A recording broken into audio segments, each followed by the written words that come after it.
O apoio de Tarcísio de Freitas, do Republicanos, à reforma tributária e o mal-estar na reunião do PL, que teve a presença do governador de São Paulo, indicava a possibilidade de um distanciamento ou até mesmo rompimento entre ele e o ex-presidente Jair Bolsonaro. Conosco, chegando por aqui, repórter Beatriz Manfredini, ao vivo. Beatriz, bem-vinda, boa manhãzinha de sábado pra gente, hein? Quais os detalhes da sua situação toda entre essas duas importantes figuras políticas? Como foi a reunião de Bolsonaro e Tarcísio depois do episódio desta semana que a gente comentou aqui há pouco, Beatriz? Olha, Adriana, pelo que eu ouvi de interlocutores do governador de São Paulo e do ex-presidente Jair Bolsonaro, a gente pode resumir essa reunião de ontem em duas palavras: já passou.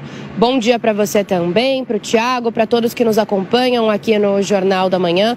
Então, é isso que pessoas próximas a Tarcísio de Freitas e a Jair Bolsonaro disseram ao término daquela reunião que nós antecipamos aqui na Jovem Pan ontem, que o episódio daquela reunião do Partido Liberal, o PL, em que rusgas foram criadas ali entre o governador de São Paulo e os deputados, os parlamentares da sigla e também o ex-presidente Jair Bolsonaro, é um episódio já superado. Essa reunião de ontem, ela aconteceu a portas fechadas e durou mais ou menos aí 1h30, 2 horas, entre os dois então, Tarcísio de Freitas e Jair Bolsonaro.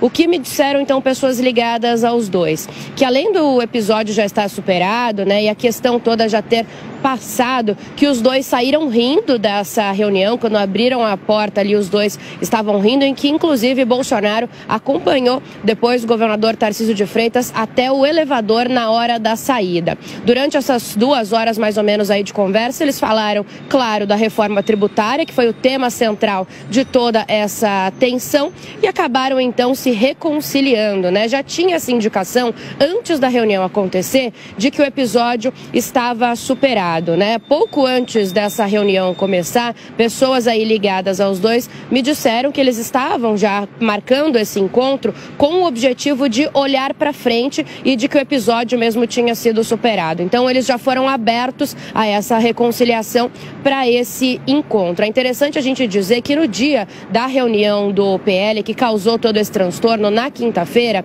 o ex-presidente Jair Bolsonaro foi procurar logo depois da reunião Tarcísio de Freitas para conversar. De acordo com interlocutores, Bolsonaro, ele percebeu que tinha errado na postura com o Tarcísio, mas Tarcísio estava muito irritado, decepcionado e chateado com aquela situação, principalmente com a posição dos parlamentares, e achou melhor não conversar na quinta-feira. Disse que estava de cabeça quente e que preferia esperar um pouco. E aí ontem, sexta-feira, então, Bolsonaro fez um novo convite para uma conversa. Eles acabaram marcando esse encontro presencialmente em Brasília à tarde e saíram então dando risada e reconciliados. Agora, depois dessa semana toda em Brasília pela aprovação e por modificações na reforma tributária, Tarcísio de Freitas já retornou aqui para São Paulo, viu, Adriana? E hoje cumpre compromissos normalmente aqui na capital paulista, assim como amanhã também. Perfeito. De qualquer forma, a discussão com relação à reforma e também o clima entre Tarcísio e Bolsonaro, a gente segue acompanhando por aqui. Até mais tarde, Beatriz.